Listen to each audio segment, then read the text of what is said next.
So when you said, let me know.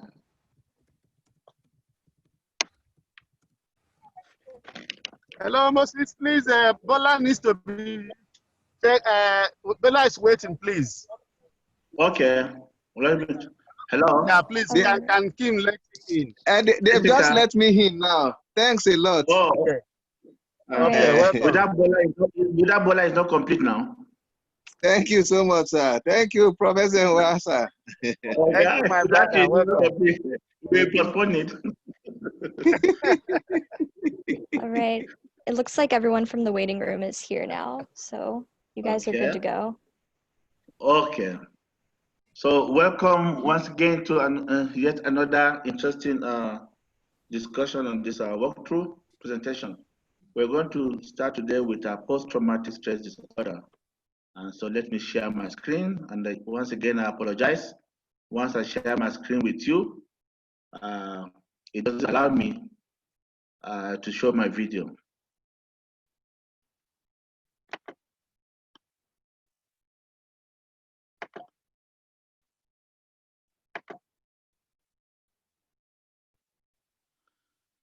Yes, so we are starting this time with trauma and stressor related disorders.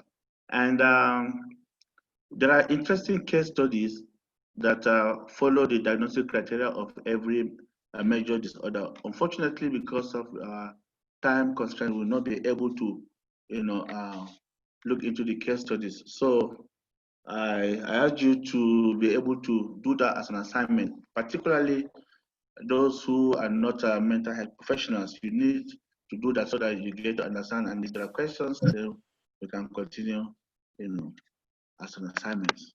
So we are going right away with trauma and stress-related disorders. These disorders actually involve exposure to traumatic or stressful events, and the trauma can be a physical or a psychological one. And some people must have been raped, some maybe were engaged in warfare, some would have been traumatized, maybe during physical conflicts, and so on and so forth, so many things. But usually the trauma must be severe enough to involve, a threat to life. And previously, this section was included in anxiety and stress-related disorder in the previous DSM-4, but with the revision, it's been taken away to trauma and stress-related disorder because they discovered that these are distinct disorders that arise, as a result of trauma, not necessarily because the individuals who suffer on them are also suffer from some anxiety disorders. So previously, as I said, they were considered as anxiety disorders, and specific disorders include acute stress disorder and post-traumatic stress disorder. These disorders are very similar, but acute stress disorder may last like up to 3 days after the traumatic event.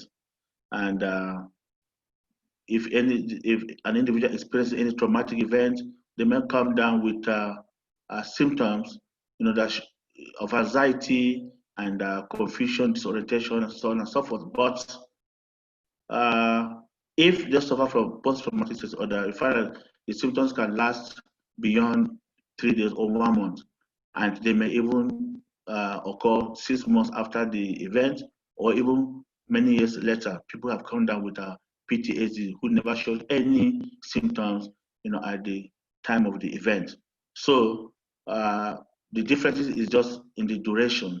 The acute stress disorder comes, immediately, or on the day that the event happens, and can last up to 3 days. But you find the symptoms are actually very similar. We'll come to the diagnostic criteria later.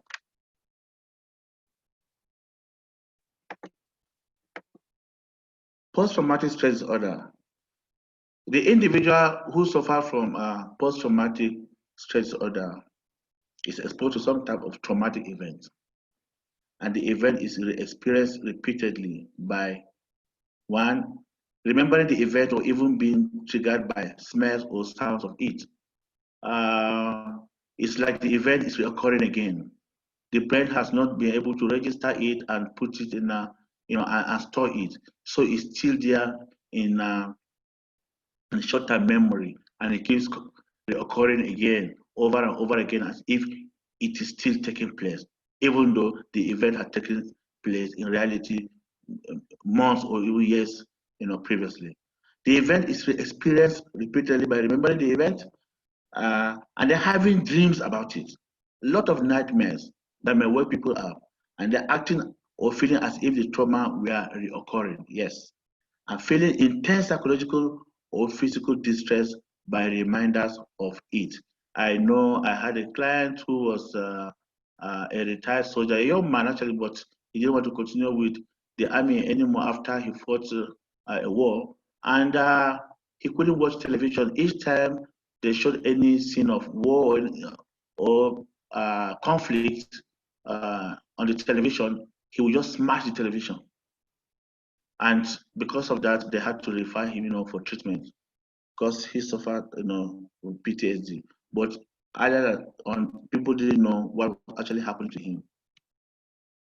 So we'll now go to the diagnostic criteria of PTSD straight away. Let me share my screen on the resource page.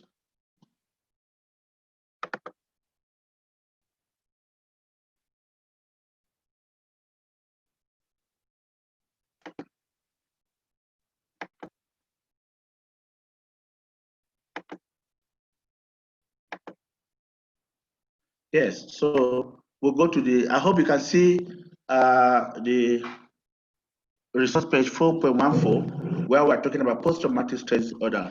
I see many cases of PTSD in my own environment because of our environment, the conflict that have been going on in our environment, and so many other things. So I come across people who are diagnosed, with PTSD, and so many other diagnoses that come after traumatic events in their lives. So these are the diagnostic criteria. Under the DSM-5, PTSD falls under trauma and stress-related disorder, as I said, not like the anxiety disorders in DSM-4. So note the following criteria apply to adults, adolescents, and children older than 6 years. Yes, because they can express the symptoms. Exposure to actual or threatened death, serious injury, or sexual violence in one or more of the following areas. One, that's criteria A. One is directly experiencing the traumatic event. Witnessing in person the events as it occurred to others. And then 3, learning that the traumatic events occurred to a close family member or close friend. In case of actual or threatened death of a family member or friend, the events must have been violent or accidental. So you see, this number 3, just learning that these traumatic events occurred, even though one has not directly experienced it, one can become traumatized. When we listen to their trauma stories, if you're not careful and you don't know how to take care of yourself, you might also become traumatized because of listening to stories of traumatized clients, very horrible stories repeatedly. So experiencing repeated or extreme exposure to aversive details of the traumatic events, e.g. first responders collecting human remains, first officers repeatedly exposed to details of child abuse, it can make people come down with PTSD if they're not careful. But not criterion A4 does not apply to exposure through electronic media, television, movies, or pictures unless this exposure is work related. So that's under A. Therefore, B, presence of one or more of the following intrusion symptoms associated with the traumatic events, beginning after the traumatic events occurred.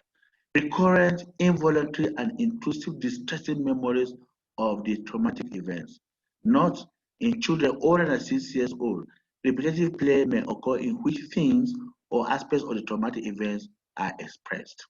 Yeah, I've seen that even in children who were victims of a bomb blast. One of them was a victim of bomb blast when the father was just, in fact, the father was just dismembered by the bomb that, went off close to their house when he was struggling with the terrorist. who was, who had a bomb, tied to his abdomen. And then they went off, the bomb went off and both the father and then the terrorists, were dismembered. So they had to pay the bill. So he came crying every day, bomb, bomb, bomb, and he will not demonstrate what actually happened. The house actually came down. So he came crying about bomb some months after, and they brought him, for treatment. So it happens, that way, because he was older than he said, and he could recall what happened and was able to express himself that way. Then recurrent distressing dreams in which the content and or effect of the dreams are related to the traumatic event. They can be so distressing nightmares that even the clients are even afraid to go to sleep, particularly at night. They dread such time because of the nightmares. They can't go to sleep. But in children, not again, there may be frightening dreams without recognizable content. They just get on, they're screaming at night. It's up to you now to be able to find out why they are screaming, at night or waking out of sleep, whatever it is. And then the third point is dissociative reactions. It's the flashbacks in which the individual feels or acts as if the traumatic events were recurring.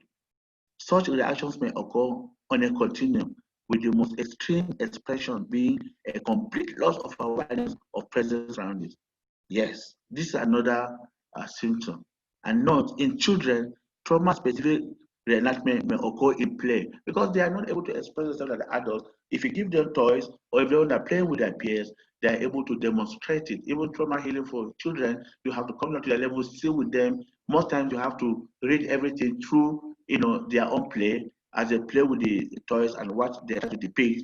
That's when you can actually infer that they are actually traumatized. And then intense, number 4, intense or prolonged psychological distress and exposure to internal or external cues that symbolize or resemble an effect of traumatic events. Marked physiological reactions to internal or external cues that symbolize or resemble an aspect of traumatic events. Up to now, even after some years of a terrorist incident in my city, it happened just by the fence of our teaching hospital, and we found, pieces and parts of human body. You sometimes find the head, you find an arm or a limb, hand, the leg, whatever, and you find intestines spill all over, the hospital. Since then, some people who witness it don't want to pass through that place because it still reminds them and they have been traumatized. But they don't want to hear anything about bomb blasts. They don't want to pass through, through that road anymore because it reminds them of what happened and they have not been able to come to terms with it. Criteria C, persistent avoidance of similar action with the traumatic events, beginning after the traumatic events occurred, as evidenced by one or both of the following. Avoidance of or efforts to avoid distressing memories, thoughts, or feelings about or closely associated with the traumatic events. Avoidance of or efforts to avoid external reminders, people, places, conversations, activities, objects, situations that arouse distressing memories, thoughts, or feelings about or closely associated with the traumatic events. We see that for almost every week when you interact with patients, because I do trauma healing and I have many patients, who have been traumatized, and these are their own experiences too. Criterion D, negative alterations in cognition and mood associated with the traumatic event. You see so many symptoms under different headings. So negative alterations in cognition and mood associated with the traumatic events. Traumatic events occurred as evident by 2 or more of the following. Inability to remember an important aspect of the traumatic events, typically due to dissociative amnesia and not to other factors such as head injury, alcohol, or drugs. Because the memory is so painful, it is repressed. So they find it difficult to recall, and they don't want to actually recall because it's painful to them. And then persistent and exaggerated negative beliefs or expectation about oneself, others, or the world. E.g., I am bad, no one can be trusted, the world is completely dangerous, my whole nervous system is permanently ruined. 3, persistent distorted cognitions about the cause or consequences of the traumatic events that lead to individual to blame himself or herself or others. persistent negative emotional state, e.g. fear, horror, anger, guilt, or shame, markedly diminished interest or participation in significant activities, feelings of detachment or estrangement from others, persistent inability to experience positive emotions, e.g. inability to experience happiness, satisfaction, or loving feelings. That happens. Then, category E, marked alterations in arousal and reactivity associated with the traumatic events, beginning or worsening after the traumatic events occurred, as evidenced by two or more of the following: irritable behavior and angry outbursts with little or no provocation, typically expressed as verbal or physical aggression toward people or objects. My colleague told me in the military, when our soldiers went fighting this Boko Haram, in northern Nigeria. In fact, some of them came down with post-traumatic disorder, and when they came home, they were no longer husbands and fathers to their children anymore. At the slightest, provocation or noise, they just descend on their spouses or even their children, and they were really afraid of their parents who came back. And he had to write a formal, letter to the military authorities that some of these soldiers have come back traumatized, and it was hell, living with them at home, so that they could, undergo trauma healing. It happens. Reckless or self-destructive behavior, hypervigilance, exaggerated status response, problem with concentration, and sleep disturbances. It's difficulty falling or staying asleep or restless sleep. So these are symptoms. Then F, duration of this disturbance in criteria B, C, D, and E is more than 1 month. As I said, you can have acute stress disorder, within 1 month of the traumatic event, but you are not quick to diagnose PTSD except if it persists beyond that. Because if it is just acute stress disorder, it resolves before 1 month. But if it persists beyond that, then you can now diagnose. So the duration actually matters. The disturbance causes clinically significant distress or impairment in social, occupational, or other important areas of function. That's so the impairment of function, in functioning. And then the disturbance is not attributable to the physiological effects of a substance, e.g., medication, alcohol, or another medical condition. So it's very interesting. All these symptoms, I see them in my clients when I'm doing a trauma healing for them. So let's go back to our slide and continue from there.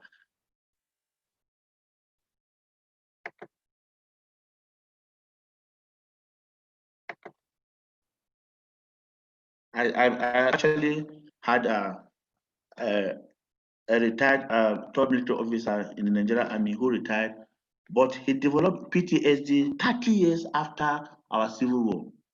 And it was really incapacitating, for him. And they had to call me to attend to him.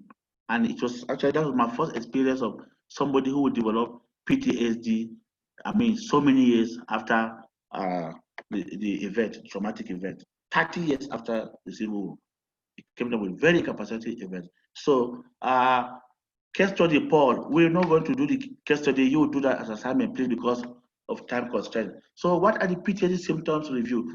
Detachment from others, inability to recall the event because it's so painful, the client doesn't want to recall such events.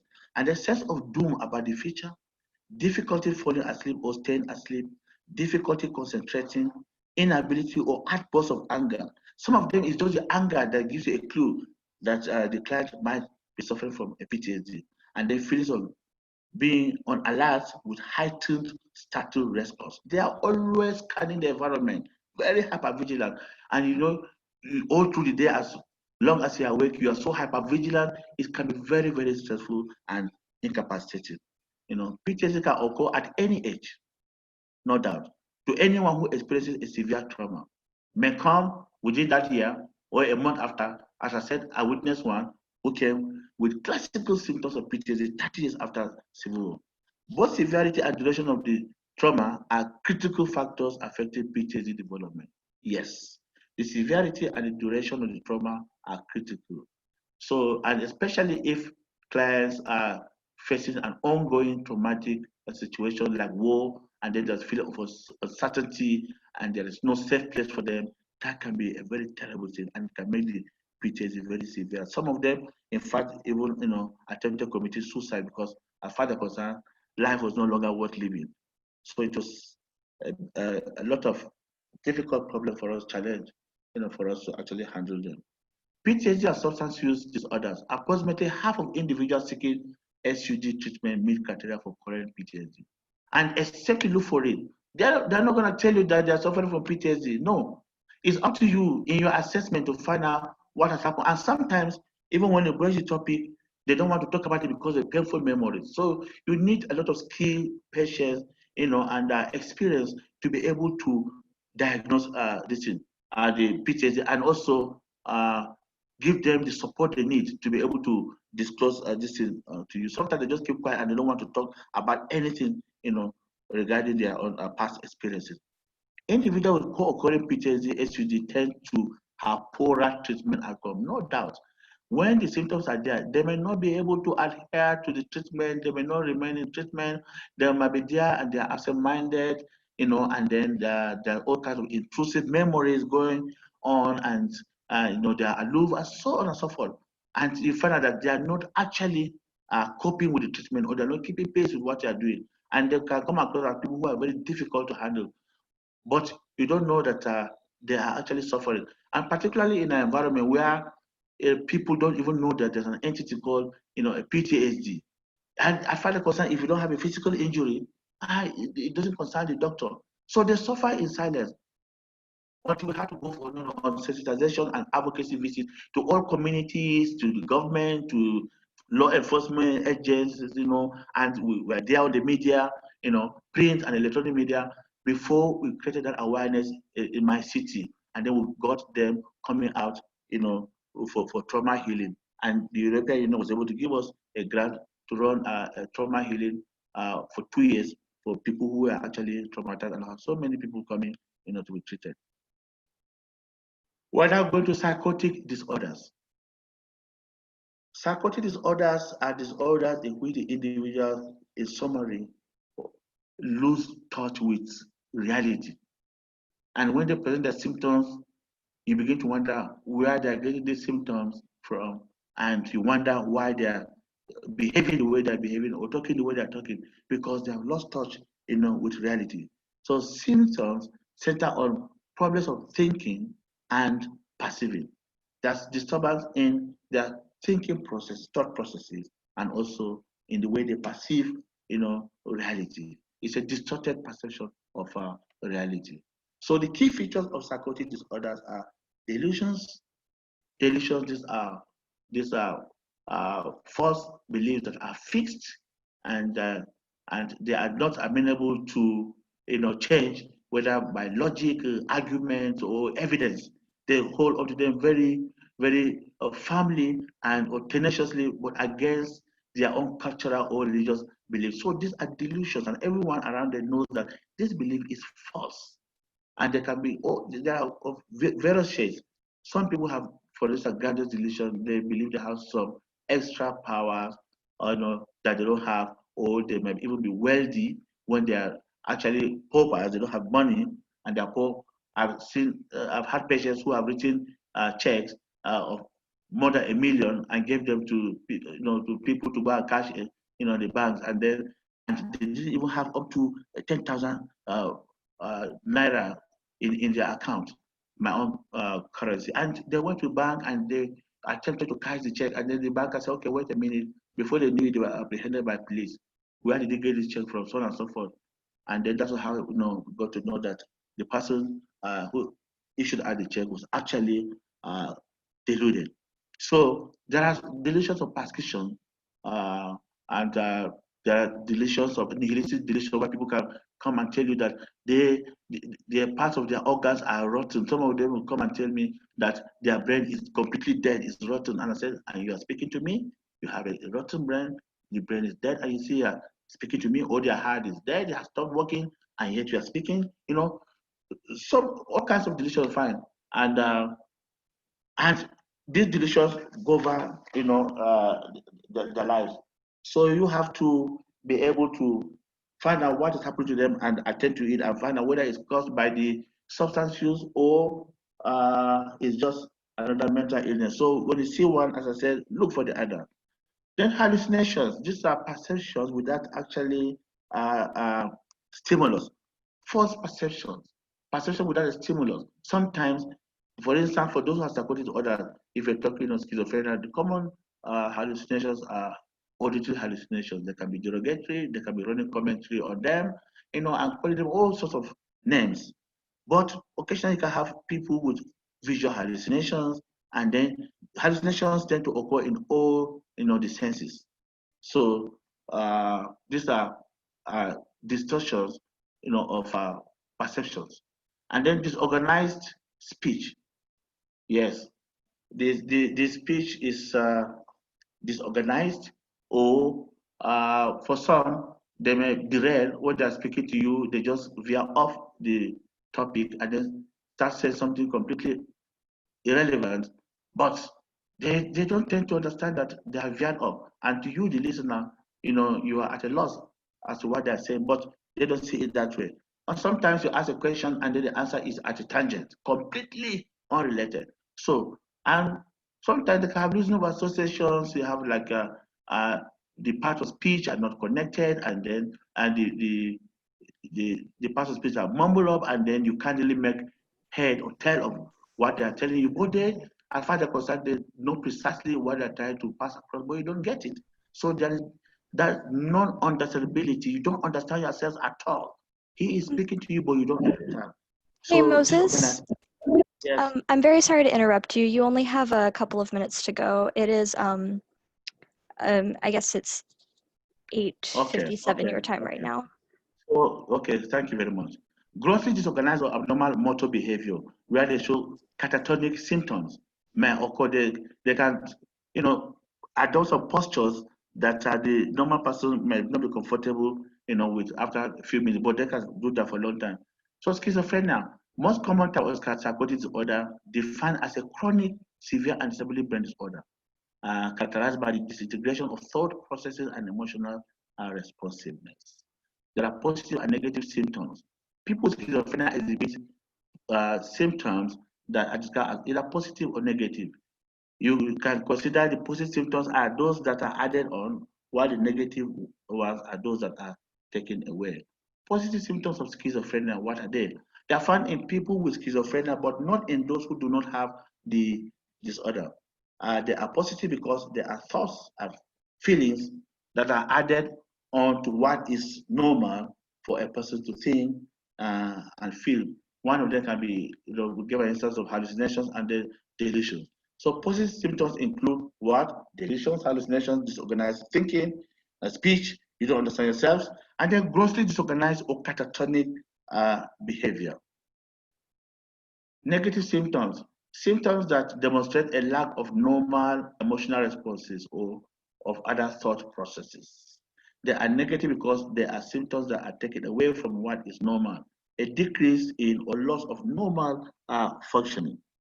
Negative symptoms include the following: lack of a desire or motivation to accomplish goals. Just they are not motivated to do anything. And then poor social skills. And they lose them. In fact, even after acquiring social skills, they lose them when they develop the illness. A lack of a desire to form relationships, blunted emotions, that emotional reactivity is not there. And sometimes they talk to you, it's like they're wearing a mask. And the restrictions in thoughts and speech, the intonation of speech is not there, and it may become even a speech that you are not even willing to listen because it doesn't really appeal to you anymore. Diminished emotional expression and all the facial expression, the movements of the hands, the body, or that go with emotional expression might be lacking. And then evolution, there is no motivation for any goal-directed behavior, to achieve any goal-directed behavior. So the motivation to work is not there. That is schizophrenia for you, negative symptom, and this can affect treatment, particularly if the person, has a co-occurring SUD. And schizophrenia statistics, onset of symptoms in young adulthood, middle 20s for men, and then it comes later for women, late 20s. And then the prevalence globally is 0.5 to 1.5%, and immediate family members have a 10 times greater risk of developing schizophrenia. Sometimes you find 4 members of a family with schizophrenia. I've had patients like that. These are the diagnostic criteria for schizophrenia, and I think we need to rush through them quickly before I hand over to the Beatrice.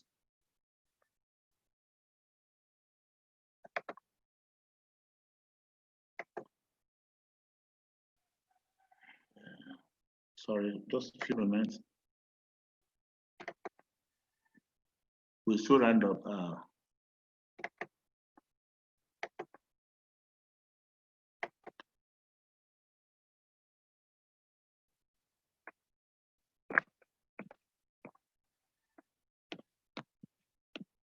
So schizophrenia. This is source page 4.17. We'll rush through diagnostic criteria. 2 or more of the following each present for a significant portion of time, that's criteria A, and 1 month period or less if successfully treated.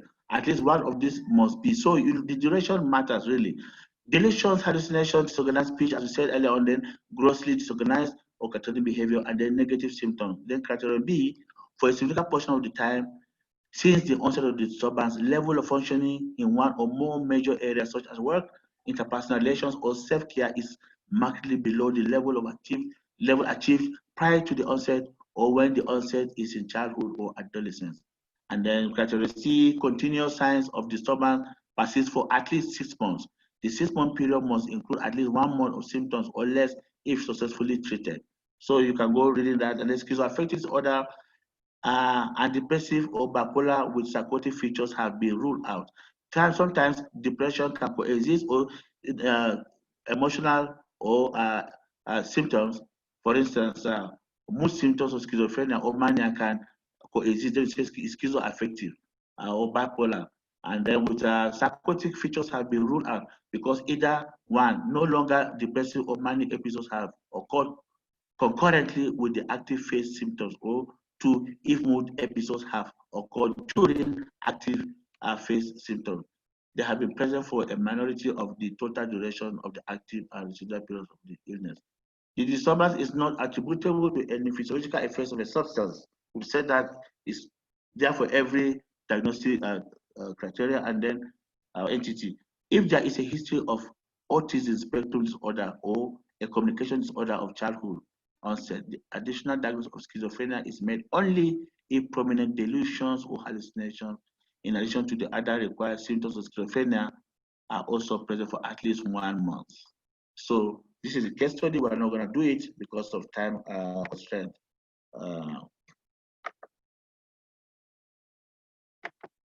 So,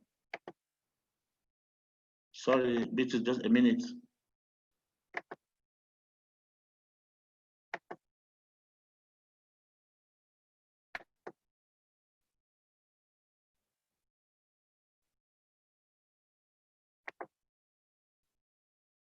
Yeah.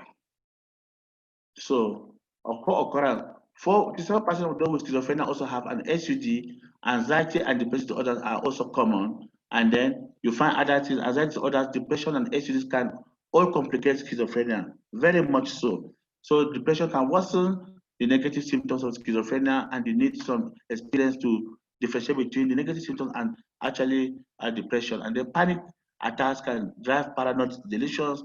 Cannabis abuse can trigger or worsen positive symptoms. So keep in mind that when untreated, these positive symptoms often make it impossible for the person to focus. He will not be able to go through your sessions, your psychological or social, psychosocial intervention. Even when treated, the negative symptoms of schizophrenia, which respond less well to medication, may make it very difficult for the client to work in a group setting. So keep that in mind so that you don't force them into a group. What may appear to be resistance or denial may only be the appearance of negative symptoms. And then also, these are substances that can also mimic schizophrenia. Cannabis, lysergic acid, diethylamide, ketamine, DOM, STP, then DOP, bromo-DMA, and then methamphetamine. And also keep in mind, no clear pattern of drug use among clients with schizophrenia. There's no clear pattern. There's a strong connection between psychotic disorders and nicotine. They tend to smoke a lot. And those with schizophrenia are addicted to nicotine at 3 times the rate of general population, as nicotine too tends to reduce the level of some of the medicines that you use to treat those who suffer from schizophrenia. So an ongoing assessment is required to fully understand the role of SUDs in a class psychosis, comprehensive assessment. Both psychosis and SUDs tend to be chronic disorders with multiple relapses and remissions, supporting the need for long-term treatment. So you have to keep that at the back of your mind. The case where this is case management needs, class with co-occurring mental disorders involving psychosis are vulnerable to homelessness, victimization, poor nutrition, inadequate financial resources. Think of them in the light of our current day COVID-19 and what happens to people like this. So thank you. Please do the case study as your assignment. I stop here. Thank you for listening. And Beatrice, please take over. Thank you, Moses. As always, I remember that this is what you do for a living. So I know how exciting it is to talk about it. I wish that this was not a walkthrough so that we could spend more time. So for those of us who would spend more time on these courses, we have the UTC, which I know Moses teaches, and you can always engage him in his class when he's teaching UTC. So for now, because this is just a walkthrough, actually a run through, we are just familiarizing you with the different content. So thank you. So we're going to next look at personality disorders. And in the first session, we're going to be looking at personality disorders. And then in the second session, which is a more request session that I'm going to be taking, we are going to be looking at disorders of childhood, specifically ADHD. And then we shall look at, we shall introduce ourselves to the next module, 5, I think, yes, where we shall look at substance-induced mental disorders. So there's a lot to cover. We're going to see how we are going to walk through it as quickly as we can. So beginning with personality disorders, sometimes I think for us to better understand what a personality disorder is, we need to understand what personality means. Can someone raise their hand and tell us what personality means to them? Anybody? Personality? And you can type in the chat. Yes, Michael Ezenwa, please unmute tell us what personality means to you. It's the uniqueness of the individual. Uniqueness of an individual.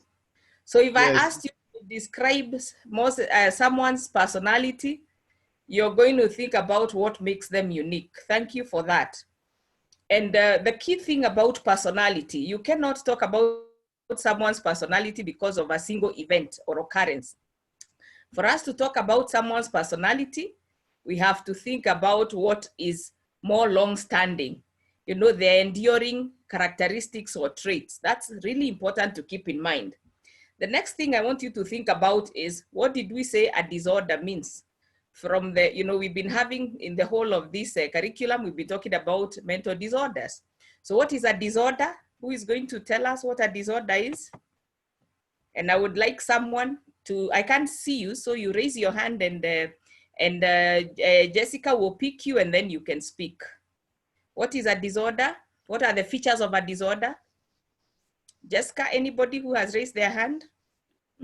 I don't see anyone yet. Not yet. Any chat? Anybody who wants to say what a disorder is? Oh, we do have someone saying that Moses is still sharing his screen, and on my screen it looks like Beatrice is. It's my screen. It's my screen. Yes, it's my screen. Yes.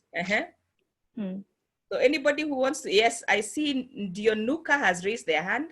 Let them tell us what a disorder is.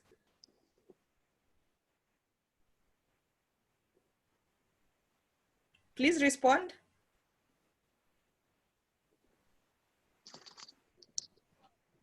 I said it's basically the deviation from the norm. When something is normal, then there's a deviation out of it, then that means it's a disorder. Just from the order, then there's a deviation. Yes. A deviation from what is normal, what is socially acceptable. Very good. But the other very important definition of a disorder, which has been recurring in all these disorders we have been talking about, is that it causes impairment in someone's functioning in critical areas of their lives, whether it's in their occupational, their social, their family, etc. That's an important feature of a disorder. And also it can cause distress to the person. So when we think about a personality disorder, then we must think of the two, the definition of personality and the meaning of disorder. Personality is long-standing traits, enduring traits or ways of relating of a person. Disorder is dysfunction, all right? Impairment, causing distress. So when we think about a personality disorder, that's why this slide says that personality disorders are traits and behavioral patterns that are enduring or persistent. Let's keep that in mind. They are rigid or inflexible. They are maladaptive, and they cause significant impairment in social or occupational functioning, and they cause the person significant distress. So you notice all these points, particularly the third, fourth, and fifth, are describing a disorder. Now, the first and second are describing personality, because personality is enduring, it's persistent.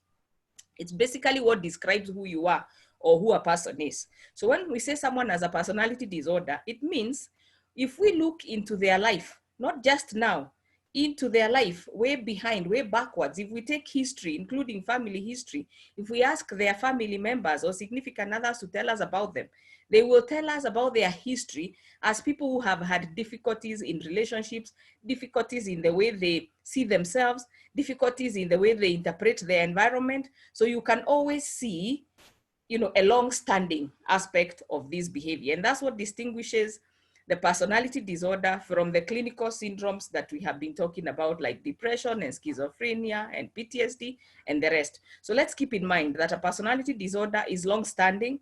It is generally persisting. It is a rigid and inflexible way of relating with oneself, with the environment, with their relationships, and it does cause a lot of impairment in people's way of functioning. We don't say your personality is disordered if it does not cause significant impairment in your functioning and it doesn't cause you distress. Now, it's clear that people in SUDs see a lot of people with personality disorders. And when we look at people with personality disorders, we see something odd about the way they look at the world. Some of them are suspicious about their environment. People like those who have a disorder called paranoid personality disorders, they are suspicious about their world.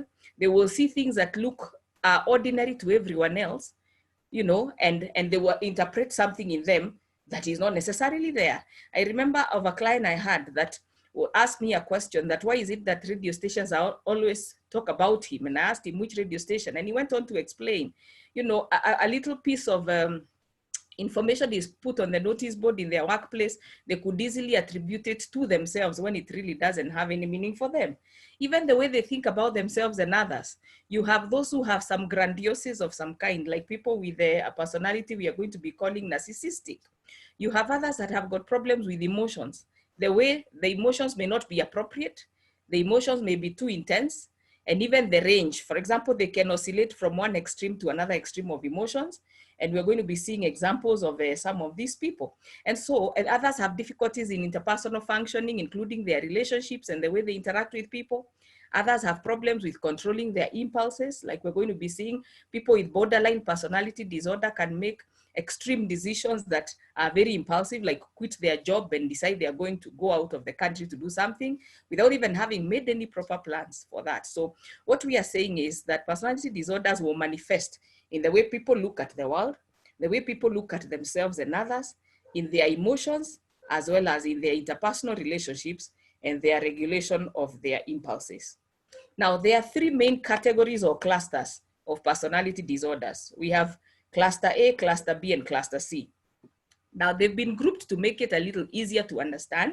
Cluster A has seven characteristic features that if you want to always remember, just remember there's something odd or eccentric. Eccentric really means not ordinary or unconventional about the way they behave.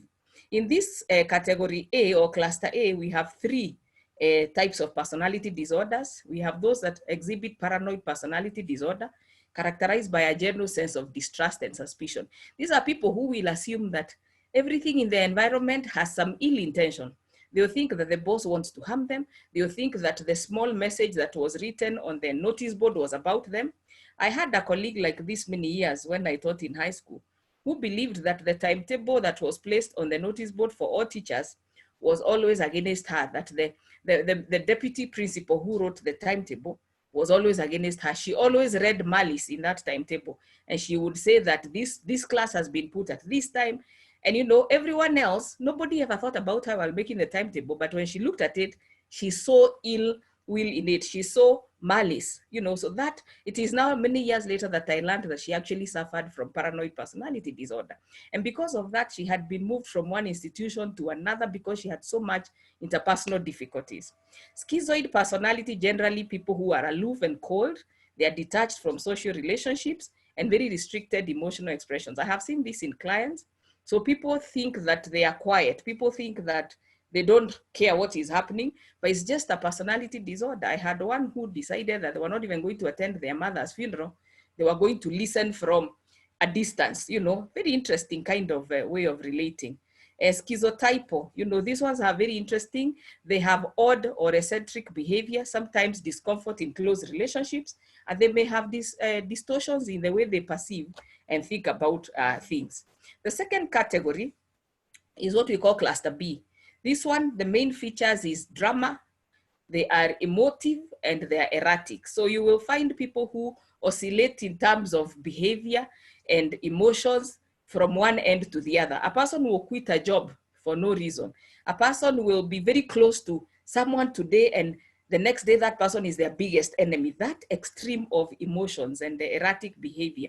Now, examples include antisocial personality disorder, which is basically characterized by violation of the rights of others and social norms.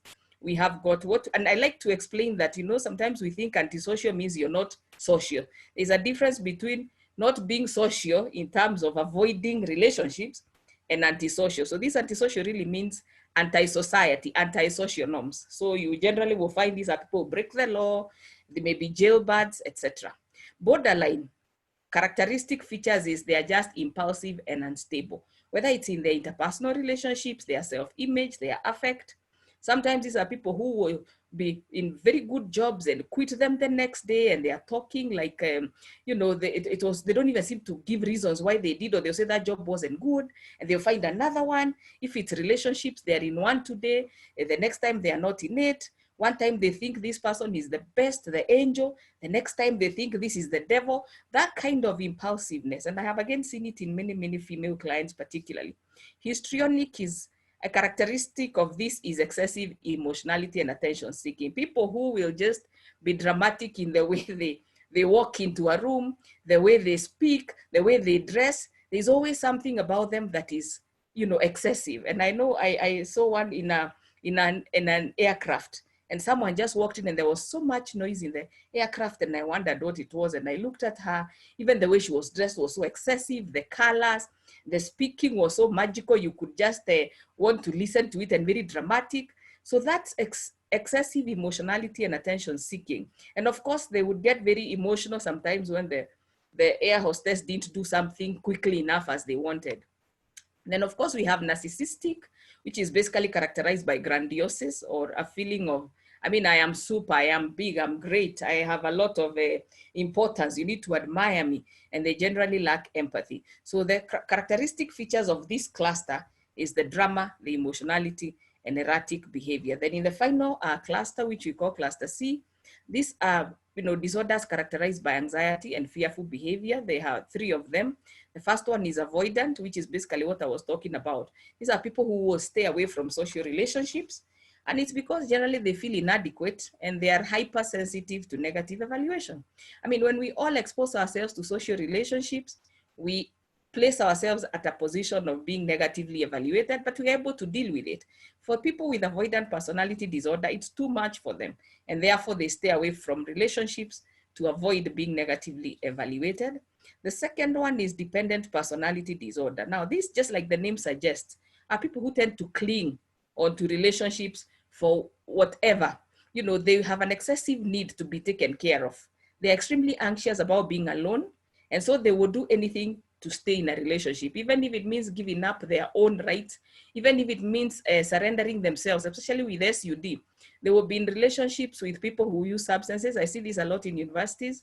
So your boyfriend uses cannabis. Your boyfriend tells you if you don't use cannabis, they'll leave you. And so you find yourself using cannabis, not because you want to use cannabis, but because you want that relationship, and that relationship is so important for you for survival.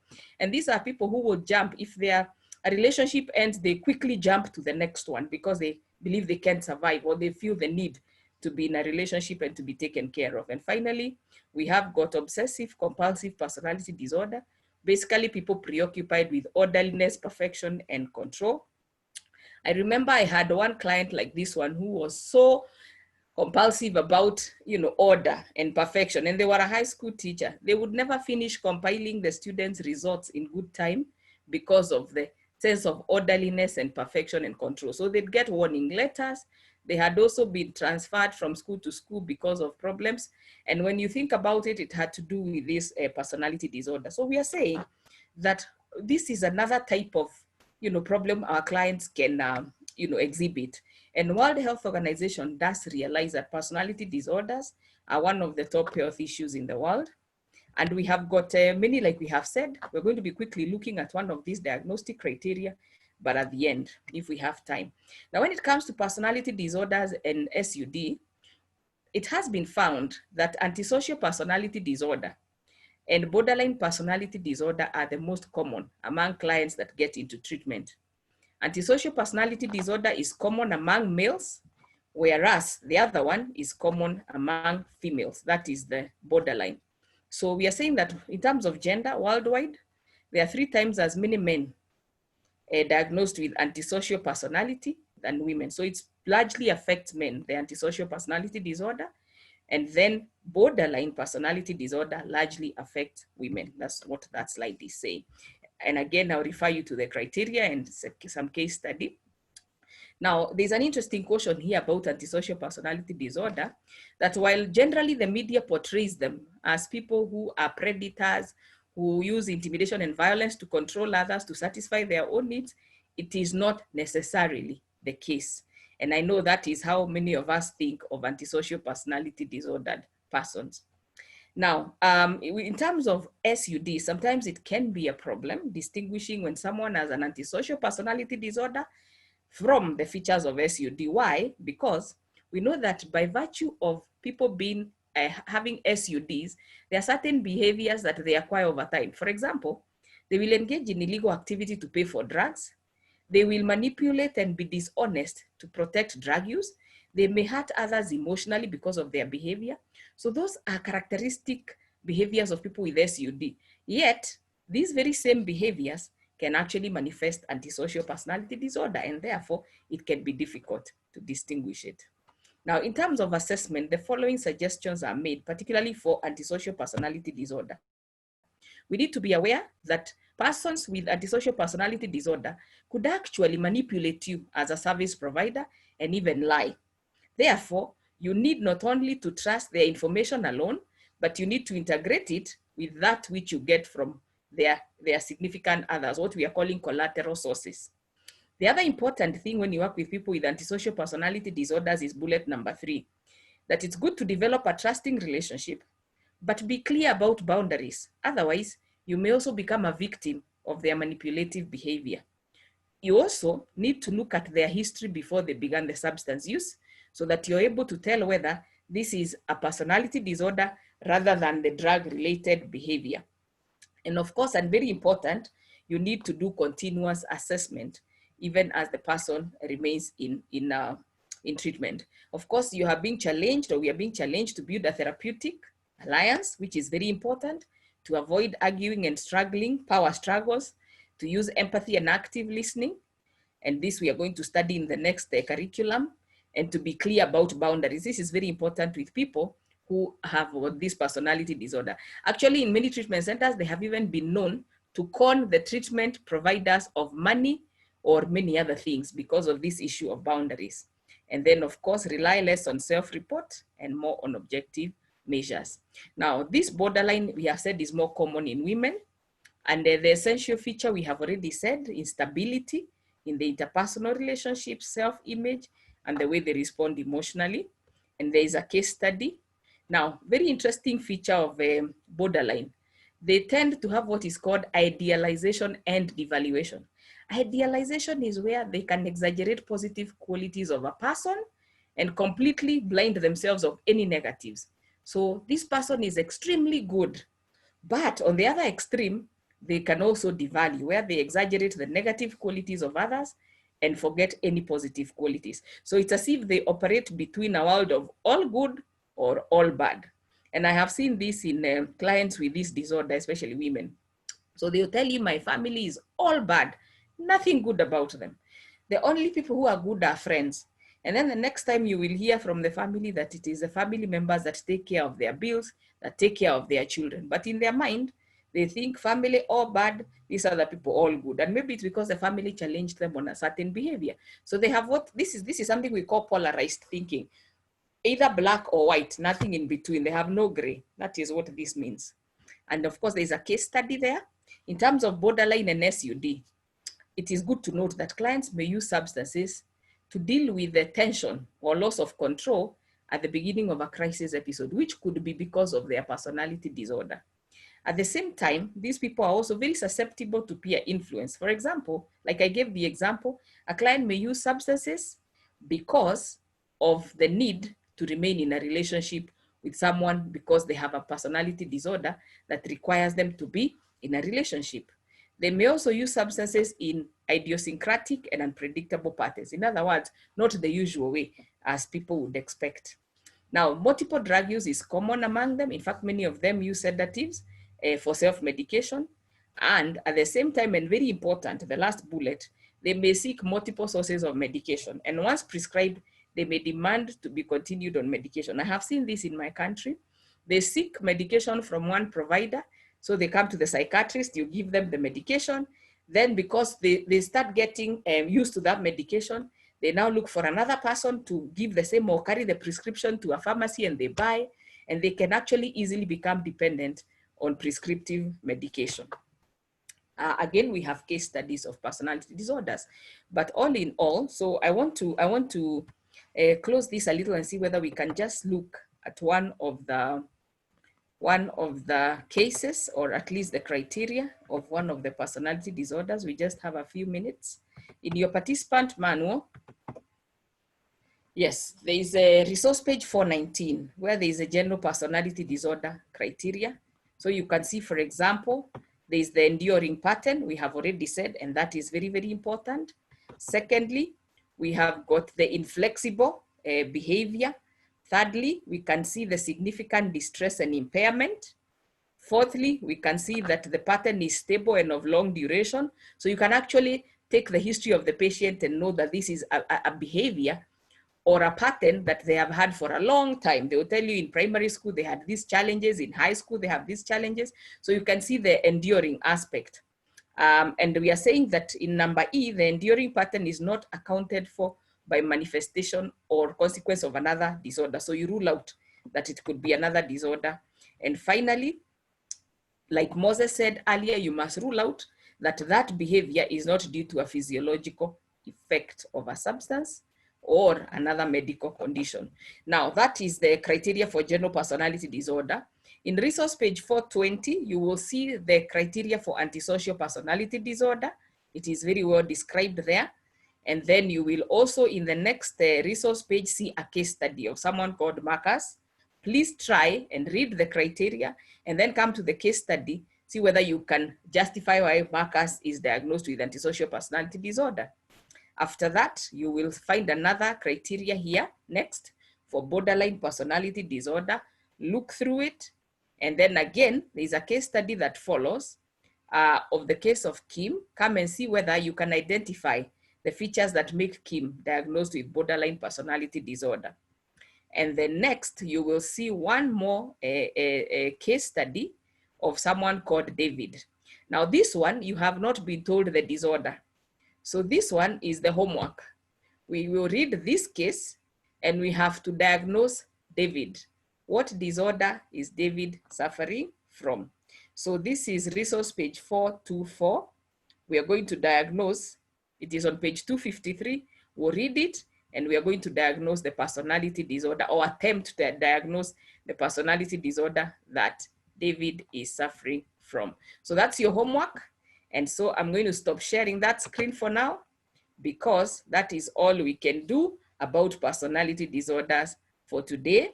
It is very exciting to read about personality disorders, and I encourage you to go and do that homework and share. So next, I'm going to go to our final phase of our presentation today, which, like I said, is the section that Dr. Morekwe was to cover. It is about disorders of childhood. So before that, I'm sorry about that. It was actually on the same, it was on the same curriculum. Yes, it's here. It's the same one, but it is after, yes. So it's this section that we are going to look at next, which is basically disorders of childhood. And specifically, we shall focus on attention deficit hyperactivity disorder. There are many other disorders of childhood, including some that Moses mentioned, the autistic spectrum disorders. If you want to understand more, you can actually go to the DSM and see more about that. But for today, we're just going to do an overview of childhood disorders. And we want to note that many of what are called childhood disorders are actually not diagnosed until people are in adulthood. And you can guess the reason. The people that would be helpful in diagnosing them would be the teachers in schools, for example. But many of our teachers in schools will not have the knowledge of even being able to identify. Many of our schools in resource-constrained countries do not have psychologists, or even whether educational psychologists or other types of psychologists. And therefore, you find that these children will run through school with a lot of difficulties, get punished for all these behaviors that they exhibit, but it is later on in adulthood that they probably end up being diagnosed. And so we are saying many adult disorders, or what presents as an adult disorder, actually had an onset either in childhood or adolescence, but may never have been diagnosed.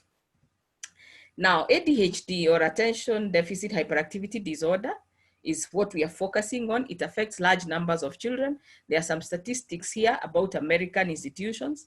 You can find out whether in our countries we have any statistics, and I can always bet that we don't have, because we probably haven't enough resources to focus on these individual challenges of our children. I know that before I went to work in the university, I worked with an institution for curriculum development, and I was in the department of special needs education, and our business was to adapt the national curriculum for students or children with different types of needs, disabilities actually. And when I first raised the issue of children with autism to my boss, they asked me what the hell is that? And I had to do a lot of advocacy for these children to be actually brought on board, because for them, they understood those who are blind, those who are deaf, those who are physically challenged, and those who are, have speech disabilities. And so you will discover that in our countries, children with ADHD will probably remain undiagnosed forever, actually. And so we are saying this is research. These are the statistics for America. Now, the same study by CDC found that boys are at a greater risk compared to girls, and that children with a history of ADHD have many more times, 3 times, the kind of problems with peers compared with other children. And at the same time, they have about 10 times more difficulties and difficulties in relationships compared to children without ADHD. The prevalence of ADHD appears to be at least as high in the non-US children as in US children. That is statistics. And that tells us that we who are not necessarily US children, coming from African countries, we could have actually higher numbers. In terms of association between ADHD and conduct disorder, it has been found that children with ADHD have an increased risk of developing personality disorders, including what we have called antisocial personality disorder.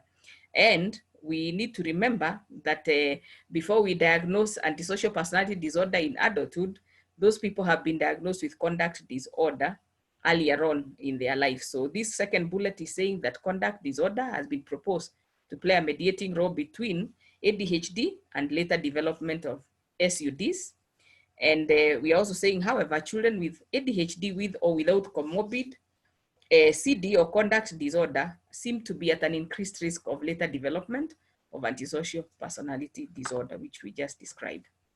It's also been found that many adults may continue to have problems associated with ADHD that may never have been diagnosed when they were children.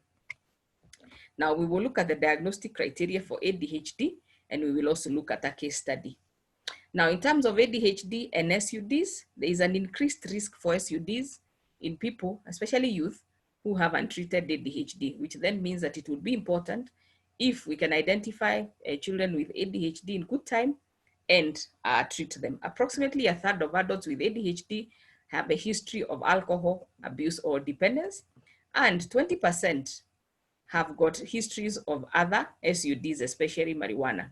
This tells us that as one of the ways of preventing SUDs, we need to address childhood disorders. When it comes to treatment, ADHD complicates treatment of SUD for several reasons. One, clients may have more difficulty engaging in treatment. Remember, and we're going to be seeing the criteria for ADHD. Sometimes it is inability to concentrate or hyperactivity. So when you have this kind of characteristics and we expect you to engage in treatment and concentrate on the activities, it might be problematic. They also have struggles to abstain because of impulsive behavior. They are at a greater risk for relapse, and they generally show poor outcomes when it comes to treatment. What are some of the things suggested for us as practitioners? We need to be alert for signs of undiagnosed ADHD. I think for me, it humbles us to think that it is we in SUD centers that could actually pick conditions that were never picked in other situations. So that tells us that as practitioners in this field, we are likely to be the people who will diagnose or help diagnose things that were never picked in the general population in other settings, whether it was in school or in mental health settings. Now, the other important thing, we need to repeatedly clarify for the client what elements of question he or she is responding to and what yet remains to be addressed. What this means is, if you put a client with ADHD in a treatment group or program, and you expect them to respond like everyone else, for example, when you ask a question, you expect them to answer and pick like everyone else, they may not, because they may be absent-minded and miss out on what you're asking. So one of the ways to help them is to clarify elements of a question that you ask. When they respond and they have missed something, clarify to them what they have missed. And then, of course, eliminate any distractors in the environment so that you can help them with concentration. The other important thing is that you can actually use visual and physical aids to convey information. You can also try and shorten the length of the meetings as a way of helping them to manage in the program. And then you can encourage them to use organizational tools. For example, journals, schedules and to-do lists. This helps them to keep track of important events and information, because for them, it doesn't come automatically. It will need effort on your part. So now, we are not talking about tomorrow. We are going to do something a little, see a bit of screen share, something to do with, see whether we can see some case studies here of the ADHD. Yes, so we are here. So we've got the diagnostic criteria here. And what I want to highlight about this criteria, because you will go to look at it during your additional study time, is that there are two things we want to keep in mind. Number one, A, so it has got a persistent pattern of inattention or hyperactivity or impulsivity that interferes with functioning or development. Again, let us remind ourselves, for those who are not coming from psychiatry, that disorder is around or means interfering with ability to function. So you can see that. So there's a persistent pattern of inattention. I think the key thing here is inattention and or. So there is and or hyperactivity, meaning that someone may present with inattention, another one may present with hyperactivity, or both. Now, it is characterized by one or two. So there is the first part of it. The first part is those that are characterized by inattention.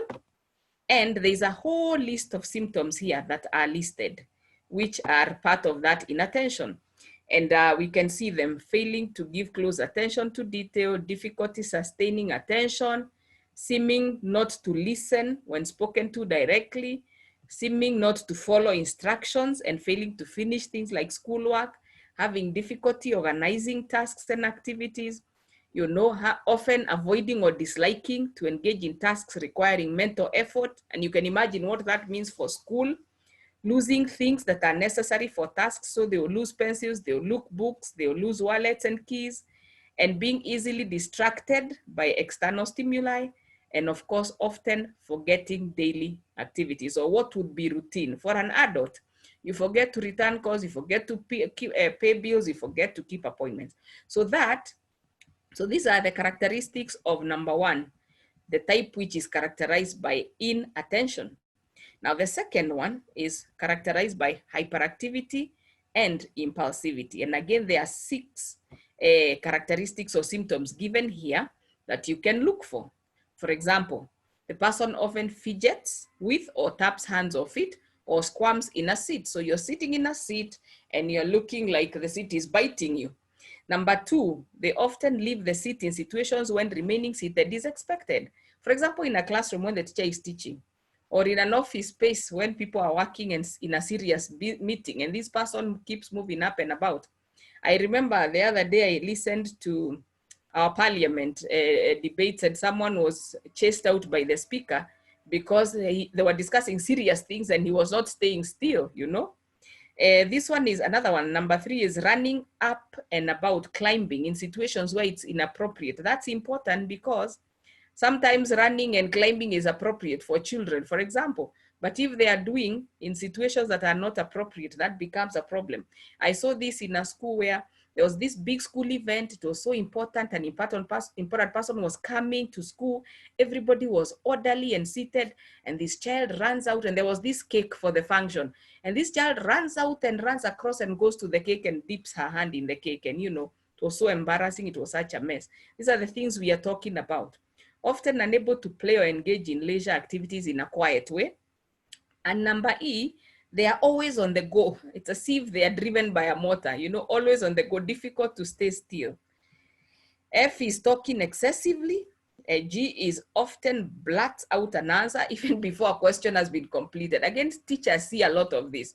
You're asking a question before you complete, the child's hand is up and they throw in an answer. That answer doesn't even make sense, you know. Sometimes you stop and ask them the question and they don't even answer because they didn't even hear the question that you asked. They have difficulty waiting for their turn, whether it's in a queue, whether it's in a conversation, and they often interrupt or intrude others. You know, whether it's in conversations, they'll come in games and snatch something from someone, run away with it, you know, take things of others without permission. And you can see because of all these, they can have a lot of difficulties relating and even having relationships with others. So it is either 1 or 2, that is under A, but someone can also have both. So the other thing under B is several inattentive symptoms were presented prior to age 12. And then several symptoms are present in 2 or more settings. I think number C is of importance, that it's not only in one setting. If it was only at school, you might say maybe school is boring. So if it happens at school, it happens at home, it happens with friends, then we know there is a problem. There's clear evidence that the symptoms interfere with or reduce the quality of socio-academic or occupational functioning. So you can see the feature of a disorder, the interfering with functioning. And of course, finally in E, the symptoms do not occur exclusively during the course of schizophrenia or another psychotic disorder, and they are not better explained by another mental disorder or even other problems like substance use. So that's important for us to exclude. That's what that criteria E is about. Now, there is a case study here of Karine. Karine is a child with, not a child actually, a grown-up woman who has been diagnosed with attention deficit hyperactivity disorder. You can read that case and see whether you're able to identify the case of Karine as one having ADHD. Now, we are going to do one case here of Lina together. So please listen as we read about Lina, and I want you to pick whether you think they have ADHD, and whether under category A, you think they have inattention or they have got the second one, you know, the hyperactivity impulsiveness. So Lina is a 22-year-old woman who is seeking treatment. She has been in one prior treatment program, but dropped out after the first few weeks. She tells the counselor she quit because whenever she couldn't concentrate on the group sessions, she would begin to get cravings. Lina also shares that she had the most difficult difficulty staying focused during the long 3-hour intensive group sessions. During those sessions, she claims, the group leaders always seemed to be scolding her for talking with others, even though she was talking about the topic being discussed. She states she also had trouble getting to her groups on time and would get reprimanded for not bringing her notebook and other resources with her. When the counselor evaluating her asks how she did in school, he is told that she had significant problems during those years before beginning to use alcohol and drugs. Lina says she was restless and pretty easily distracted during most classroom activities. Similarly, she says that although she liked working in the several restaurants where she has been a server, she hasn't stayed very long at any job. Lina reports that she has never been fired, but when she gets bored, she forgets what people ordered. Lina says she isn't sure why, but she always seemed to do pretty poorly in school and had few friends. She says she eventually dropped out of school after she kept being disciplined for disrupting the classroom and after beginning to use alcohol and drugs regularly. In her free time, Lina says she likes to play video games in her room or on her cellular phone. When her counselor asks about any history of anxiety or depression, Lina denies having any problems. So that's Lina. And I'm going back to the criteria for ADHD. And I want you to pick what you think Lina is exhibiting. I know I can't display everything together, so you can remember. And if you want me to remind you, I can go down. So let's have your hands up. Which of the symptoms of ADHD do you see in Lina? Yes. So when you see any hand, Jessica, please let me know. Okay, I don't see any hands yet. Uh-huh.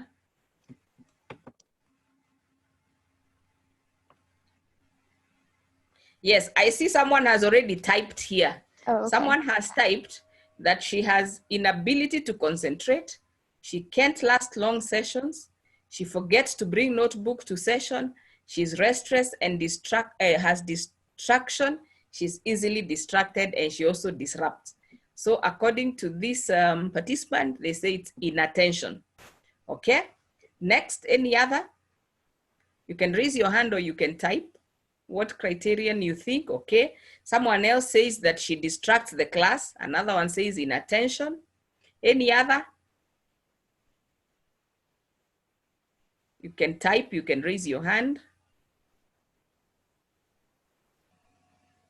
Yes, I can see distractible, inattention, unable to finish tasks, something excessively easily bored. Okay, very good. So please keep looking for that and comparing with the criteria, and you will be able to see whether Lina has got meets criteria A1 of inattention, or A2 of hyperactivity and impulsivity, or both. So please check that out during the discussion time. So thank you very much for that. Allow me now to go to our last section, which is basically introduction to module 5. So thank you for your many responses.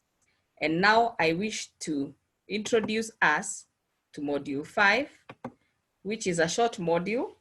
And module 5 is about yet another category of mental disorders, what we call substance-induced mental disorders. Does anybody want to try and define for us what substance-induced mental disorders are? Yes, please raise your hand or you can type. Yes. Anybody wants to tell us what substance-induced mental disorders could be or could mean? Yes, TechnoSpark raised his hand. Okay, this is Jitsanzo. Oh, okay, thank you. Yeah, I'm going to change the name. Okay, what I understand by substance-induced mental disorder is that we might see all the conditions like from the psychotic disorder, the mood disorders, but they are actually coming in because somebody has used the substance and then these symptoms are coming in. So for example, I've used let's say cannabis, and then all the pictures of a psychotic disorder coming up, we might simply say maybe the psychotic disorder that I'm now having, it's secondary to the cannabis that I've used. Okay, thank you very much. We appreciate. So in this module, we are going to discuss at least 3 ways in which identifying SIDs or substance-induced disorders may be difficult, and also discuss the applicability of this information in our work and in our communities. We are not going to get into groups. Now, we need to remember that if you remember how we defined a co-occurring disorder at the beginning of this course, we said it is where that disorder is independent of the SUD. So it is not because of the effects of the SUD. And now we are talking about disorders which come about because of the SUD itself. That's why we are calling them substance induced. And they could come because of the use of the drug, the abuse of the drug. They could come because of intoxication, or they could even come because of withdrawal. So we are noting that toxic effects of substances can actually imitate mental disorders in ways that can make it difficult to identify the causes for the disorder. And we are emphasizing in bullet 2 that a substance-induced disorder is distinct from a mental disorder that can co-occur with SUD.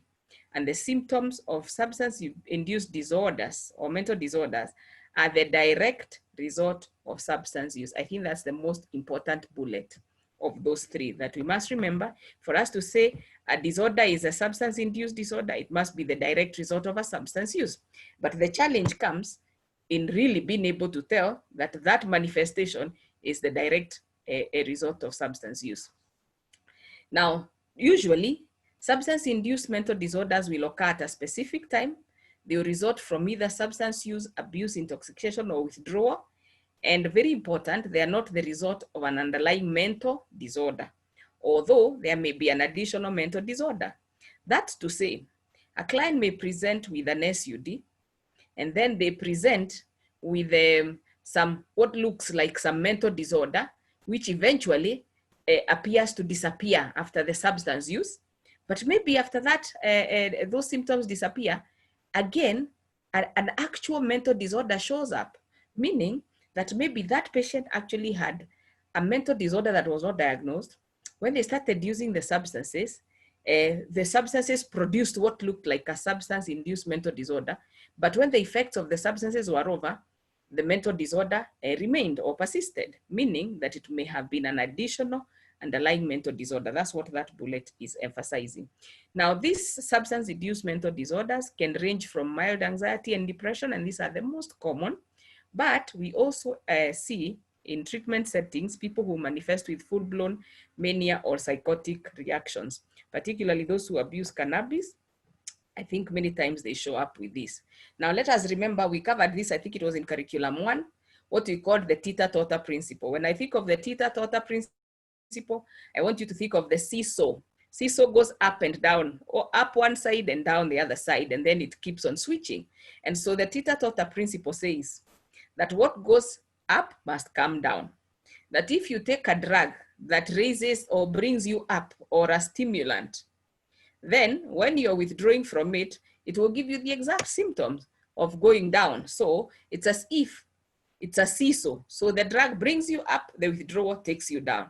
The drug brings you up, the withdrawal takes you down. Or if it's the other way, you're taking a depressant, the drug brings you down, the withdrawal brings you up. That's what the teeter-totter principle is talking about. And why it's important is that it helps us to predict the kind of withdrawal symptoms that we may expect with certain substances. Although, of course, we must keep in mind that clients are unique. They will still have unique manifestations.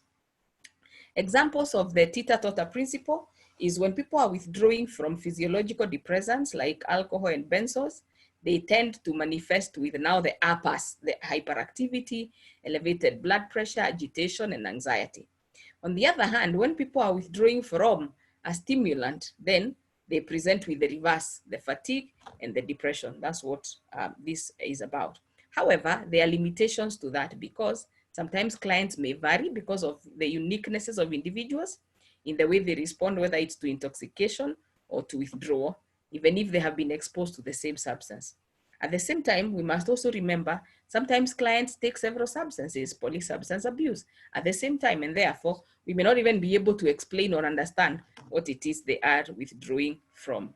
So what are we cautioned to do? We are cautioned to continue evaluating symptoms right from the time the clients appear in our treatment centers. We need to continue evaluating their symptoms and their relationships to abstinence, or if the client has an ongoing substance use over time, we need to continue evaluating. The important point to note is in bullet number 2, that most of the substance-induced symptoms will begin to improve within hours or days after substance use has stopped. However, there are some exceptions to the case. For example, heavy use of amphetamine and long-term use, you may find that psychotic symptoms may not improve as quickly and may take longer. At the same time, people who have used alcohol and inhalants and amphetamines, which have got some direct, toxic effect to the brain, may actually have dementia or problems with memory, concentration, and problem solving that may not end immediately and may persist over time despite stopping the substance. So that's a caution. Now, the other important thing we want to remember is that sometimes substance use can mask symptoms of mental disorders. And because of that, it may lead to behavioral crisis and delay appropriate treatment. So what that means is sometimes someone comes with substance use, you assume that the manifestations of mental disorder are substance induced, and so you ignore the possibility that there could be actually an underlying mental disorder. I saw one patient who presented with psychotic features. They had been abusing cannabis heavily. The doctor started putting them on treatment and believed that these psychotic features were substance induced or cannabis induced. But after the effect of the cannabis was over, this client became extremely suicidal. Eventually, they were actually diagnosed with bipolar. And when they did history taking and they found that there's a history in the family, the immediate relatives, have got bipolar. They ended up discovering that this client was possibly having bipolar, and they ended up putting them on medication, and the patient is doing very well. So this bullet is cautioning that sometimes we may assume what looks like a substance-induced, mental disorder. We may assume it is a substance-induced one, but it could actually be masking the real mental disorder. Now, we are finally going to end with some little assignment, which again, we will not do, but you will do in your groups. And I will borrow from Moses and say that we are going to do it in groups. We have got group 1, group 2, group 3, group 4. So group 1 is West Africa. Group 2 is East Africa. Group 3 is South Africa. Group 4 is North Africa. So if you go to your resource page 5.1 on page 295 of your participant manual, you will see examples of these substance-induced mental disorders discussed and presented.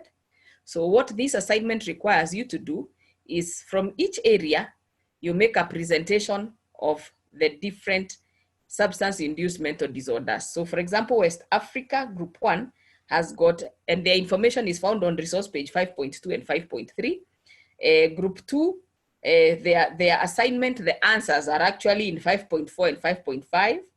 For group 3, Southern Africa, theirs is found in 5.6 and 5.7.